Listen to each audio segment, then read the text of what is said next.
इस वन में मारीच और सुबाहु याद नहीं आई।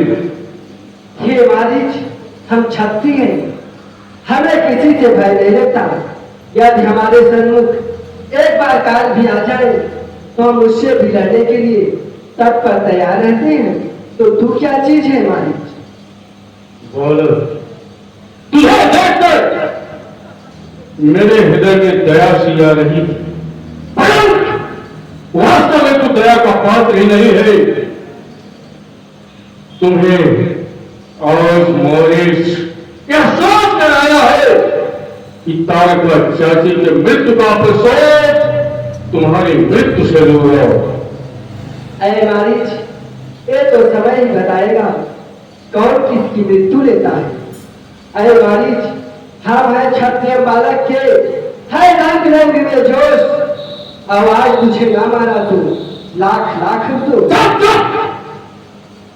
चुप रहना जी, चुप रहना, चुप रहना जी, चुप रहना। मैं लोट लपेट पछाड़ी दो, मार इसी तलवार से तेरे मुख से खून निकालूंगा। अरे मारीच, तलवार तलवार क्या दिखाता है?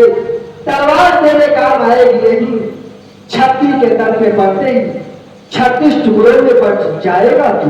मुझे छेदे, मुझे भेदे, मुझे छोड़े, मुझे भेदे, नहीं तेरे तीर में सकती, जकड़ने हुए पकड़ने की नहीं जंजीर में सकती, जलाने हुए तपाने की नहीं है आग में सकती, मुझे दस्तर सुनाने की नहीं है नाग में सकती।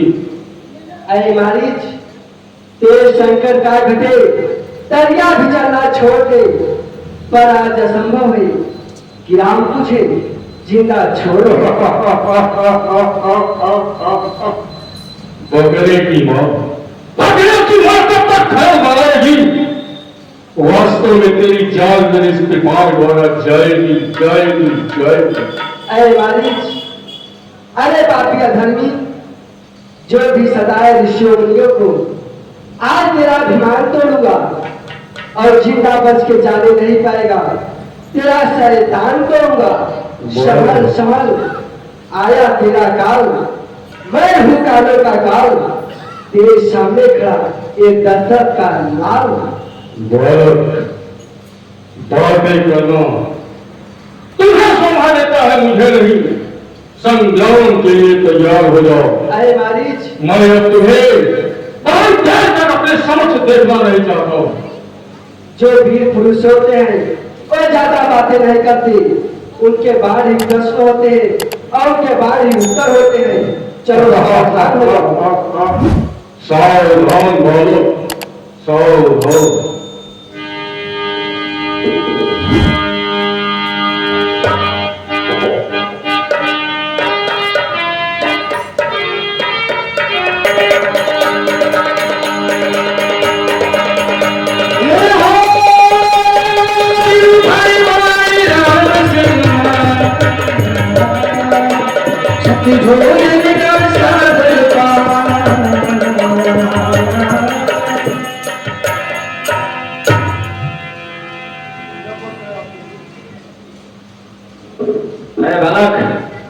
बोल सुबाहु।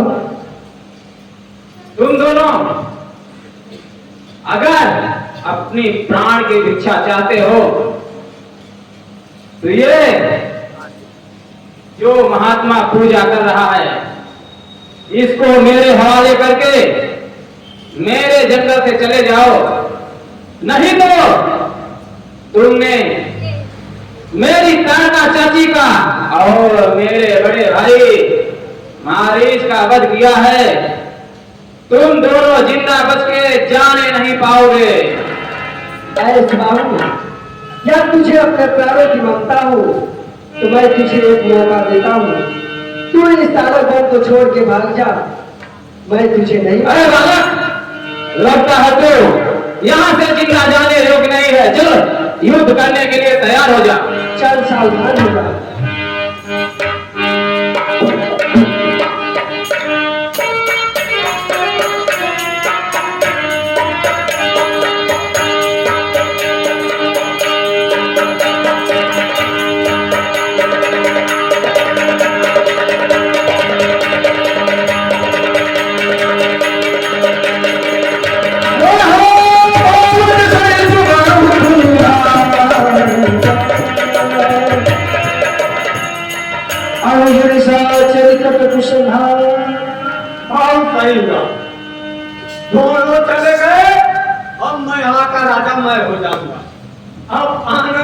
आनंद होगा। बहुत बढ़िया।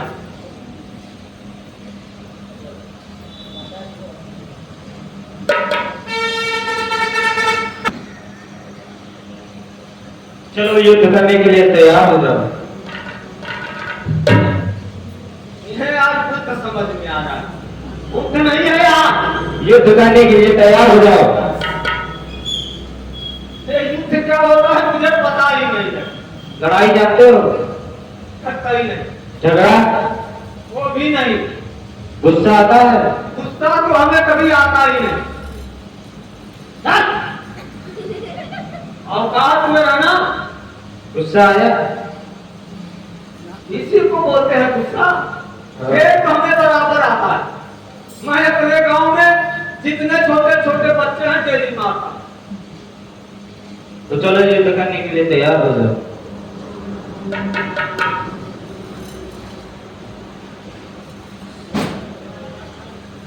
ये बालक हट कर रहा है, युद्ध ही करना।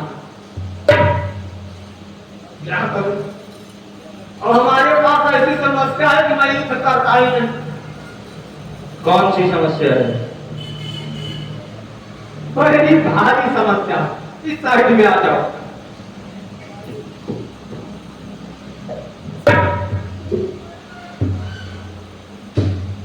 क्या है?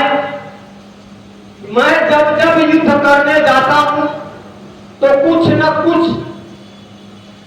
अशुभ हो जाता है। अशुभ का मतलब समझ रहे हैं हम लोग ना? अशुभ होता है।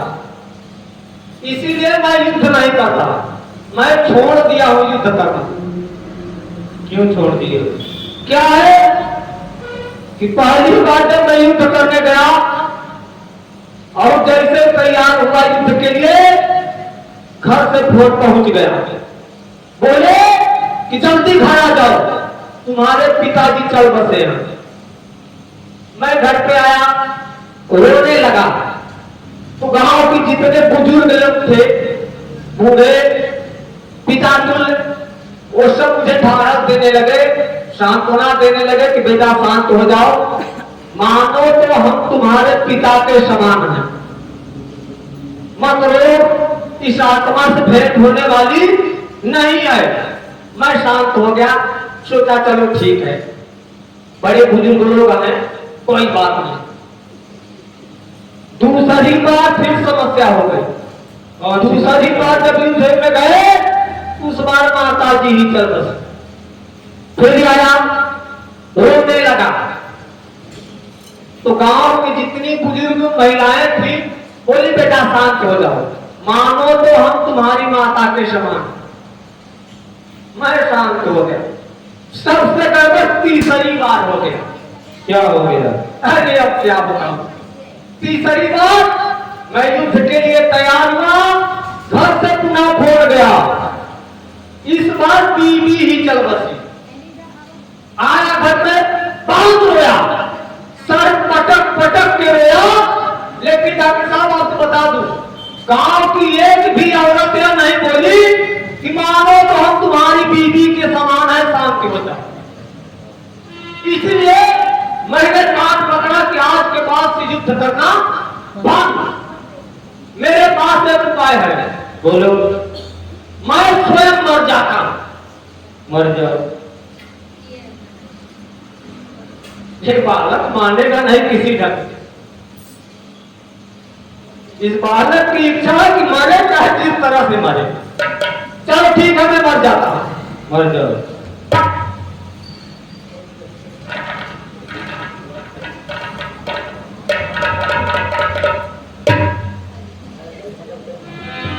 चलो मैं मर गया।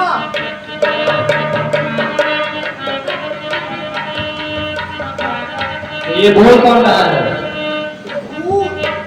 मैं भूल से भी युद्ध करता हूँ।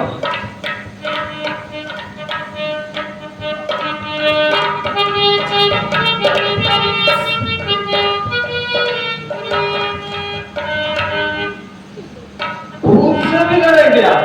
हाँ। हम मानेंगे नहीं। चलो ठीक है, हमारी यह शर्त है। बोलो। मैं आपसे युद्ध करूंगा, मैं भागूंगा, आप मुझे दौड़ाना, यदि आ जाना तो मार देंगे। ठीक है। चलो ठीक।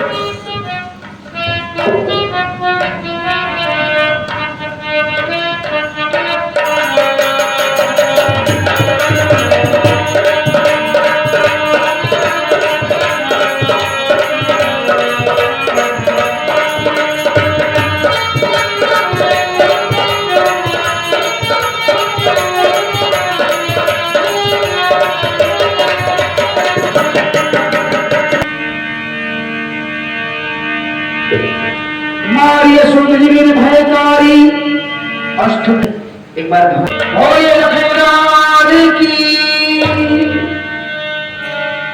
तब निषाद ने कहा बुझाई चलती के प्रभु देखे जाई। वहाँ का दृश्य बहुत ही है। पत्र में लिखा गया है वहाँ देश देशांतर के बड़े बड़े राजा राजकुमार आएंगे अपने बलपूर्वक को आजमाइश करेंगे उस स्वयंवर में पाने के लिए। ही ना, कहिए वत्सराम। ये तो हमारा सौभाग्य होगा भगवान, जो कुछ और दिवसों को आपके चरणों का सेवा करने का अवसर प्राप्त हो रहा है ना। हे भगवान, ठीक है वत्सराम। गुरु तुमसे मिलने का ये किसी भी बहाना है।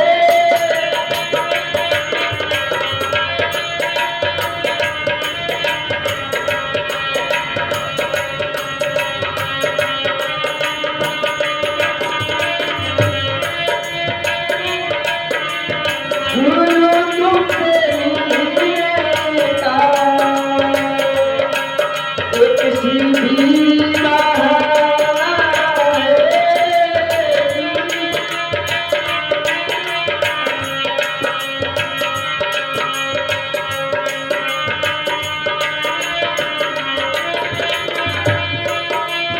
गुरु तुमसे मिलने का एक किसी बहाना है।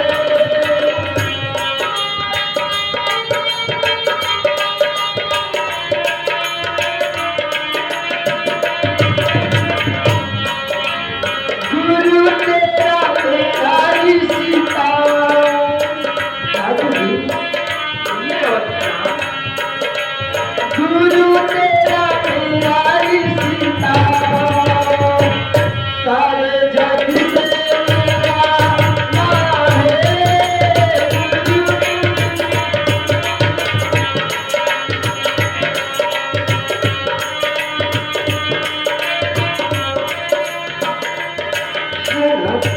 कृपा करके आप हम दोनों भाई को अपने साथ ले चलिए। धनुष जय की सुनी न भूकुल आथा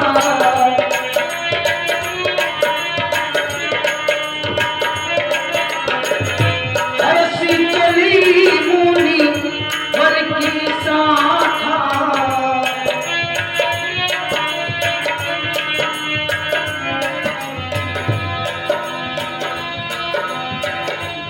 आसनी की तीखी मगिमाही खग मृग जीव जंतु तैना ऊंचा मुनि शिला प्रभु देखी ऊंचा मुनि शिला प्रभु देखी। यहाँ पर तो न कोई जीव जंतु कुछ भी नहीं दिखाई दे रहा है ना। ये आश्रम उजड़ा हुआ है। हे भगवान, ये जो सामने तुलसी का पौधा है यही बस हरा भरा है ना। और ये जो सामने पत्थर की शिला है, कहिए भगवान यह कैसी शिला है ना। सकल कथा मन कहा विसीखी गौतम नारी साप बस उपल दीह धरि धीर चरण कमल रज जाहिती कृपा करहु रघुवीर। हे वत्सराम, कहिए ना। ये जो शिला दिखाई दे रही है ये गौतम ऋषि की पत्नी अहिल्या है। ये आपके चरण कमलों की धूल चाहती है वत्सराम। हे ना, भला आप ही विचार करिए बेटियों। मैं तो एक छत्री हूँ और अहिल्या एक ब्राह्मण ने नाथ, मैं भला क्षत्रिय होकर एक ब्राह्मण की सिर भी अपने चरण को कैसे रखूं नाथ? यह तो मेरा धर्म नहीं करता भगवान। हे नाथ, मैं हूँ क्षत्रिय ही, गुरु ब्राह्मणी, इनके सिर पे चढ़िया दिया जाएगा।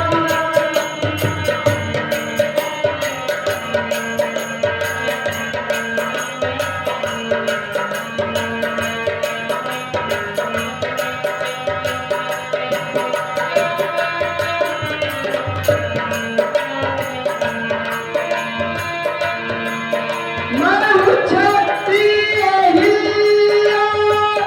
गुरु ब्राह्मणी, इनके सिर पे चढ़िया दिया जाएगा।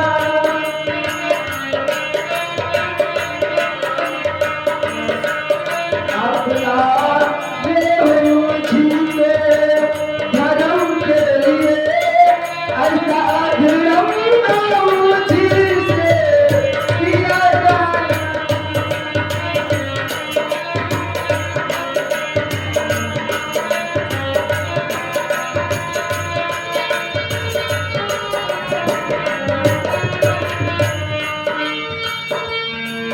यदि सुने के पिताजी कहोगे खपा, ऐसा भी सिखाना प्यार दिया जाएगा।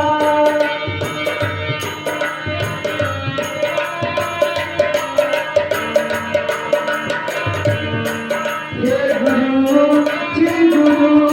जी जरा सोचिए, कैसा धर्म ये मुझसे किया जाएगा।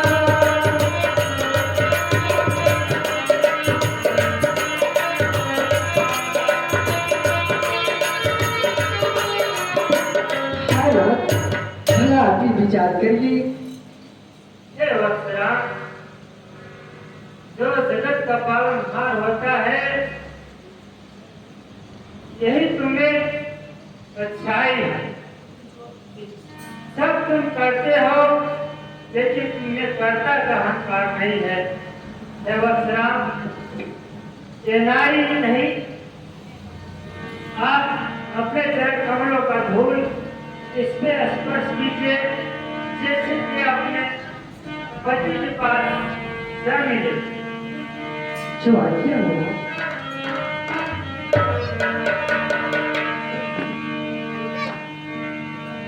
परिसतिपति पावनी शोकी न सावन, प्रगति भई प्रभु सही, ये भक्ति रघुनायकी, जन सुख नायकी, सन्मुख हुई गई जो यही।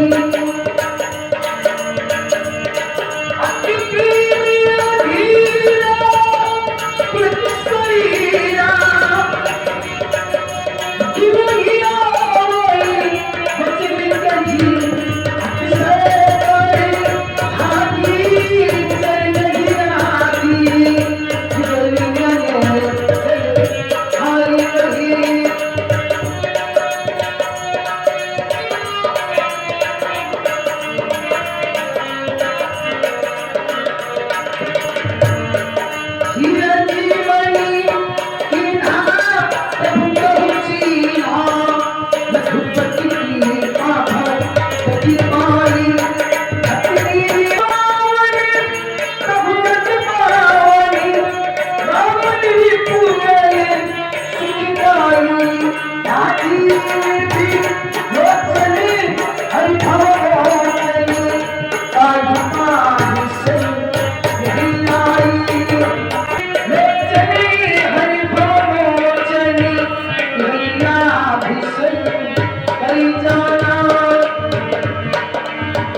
हे पद सुरसरिता परम पुनीता प्रगति भई शिव शीश धरी सोई पद पंकज जिहि पूजति अज मन सिर धरि कृपाली हरि।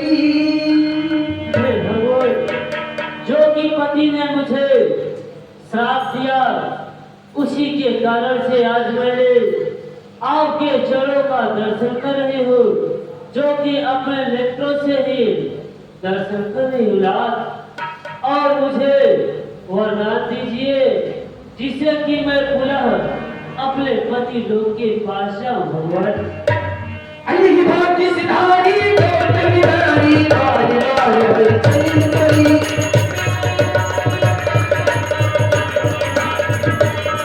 सोयति मरिहावा सोयल कामागी पतियोती भई।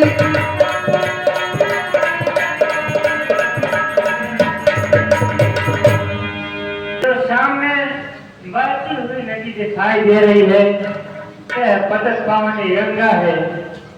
आपके पूर्वजों की देन है, इसे प्रणाम करिए। महर्षि विश्वामित्र जी कहते हैं कि हे राघव, आपकी ही कुल में महाराजा सगर की 60,000 पुरुषों का उद्धार, 60,000 पुत्रों का उद्धार करने के लिए ई महापतित पावनी गंगा में आपकी ही कुल के महाराजा भगीरथ ने घोर तपस्या के बाद गंगा को उनका उद्धार करने के लिए मृत्यु लोक पे वसुंधरा पे लाई। इन्हें प्रणाम करो। तब प्रभु ऋषि ने समीति न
भाई लगता है जनकपुर आ गया है।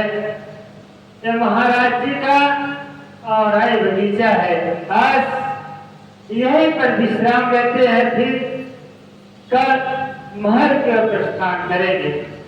जैसी आज्ञा होगी।